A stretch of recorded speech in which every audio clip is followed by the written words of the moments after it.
Evropski Maribor, ki je zmagal tudi v Luksemburgu in še vedno živi sanje Lige prvakov, je tokrat prišel nazaj na domačo sceno. Tokrat je v Stožicah igral večni derbi proti ljubljanski Olimpiji. Štajerci so bili prvi z 10 točkami, Olimpija je imela 4 manj na 5. mestu, vendar tekmo je začela veliko bolje. Tole je bil že prosti strel daleč, Omladič na pravem mestu, Handanović, potem pa z glavo še Nikezića, ostala je pri začetnem izidu. Še ena odlična obramba Jasmina Handanovića, tokrat je streljal Trivković, tudi tokrat poizkus po kotu, Nikola Nikezić previsoko. Olimpija je bila boljša, predvsem v tistem uvodnem delu tekme, vendar pravega zaključka ni bilo. Tole je še eno odličen poizkus Bobana Jovića, ki pa je končal v kotu, kajti Handanović je prikazal zares izjemno obrambo.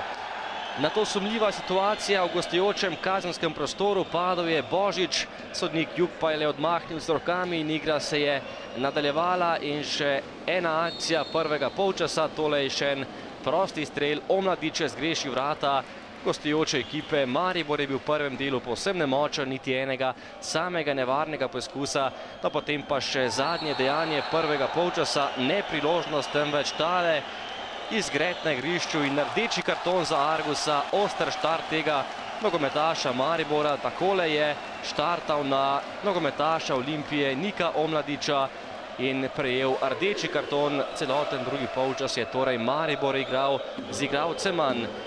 Vendar pa Štajerci so bili nevarni prvi v drugem delu. Najprej je poskušal daleč Aleš Mertel, nekoliko previsoko, potem pa še naprej prevlada Olimpije. Tole je velika priložnost za prednost. Nikola Nikezić pa je zapravil sijajno priložnost za vodstvo. Do konca tekme še nekaj zares nevarnih kombinacij. Še enkrat je poskušal tudi Zarifović, tudi on je zgrešil vrata Handanovića.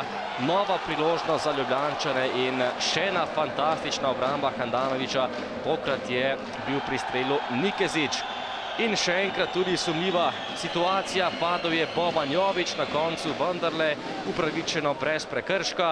Olimpija je še naprej napadala, skušala zabiti gol za morebitno vodstvo in 3 točke. Tole je velika priložnost, katero je zapravil Damjan Trivković. Olimpija zares nikakor ni uspela premagati Handanovića. Še enkrat je padel tudi Nikezić, tudi tokrat brez prekrška in potem še sodniški podaljšek tekme. Iz nemogočega položaja poskušal Tavares, vendar tole je bil, verjeli ali ne, eden izmed najbolj nevarnih poizkusov Maribora, ki se v Ljubljani ni izkazal, a kljub temu osvojil točko, s katero je ohranil še vedno 4 točke prednosti pred Olimpijo.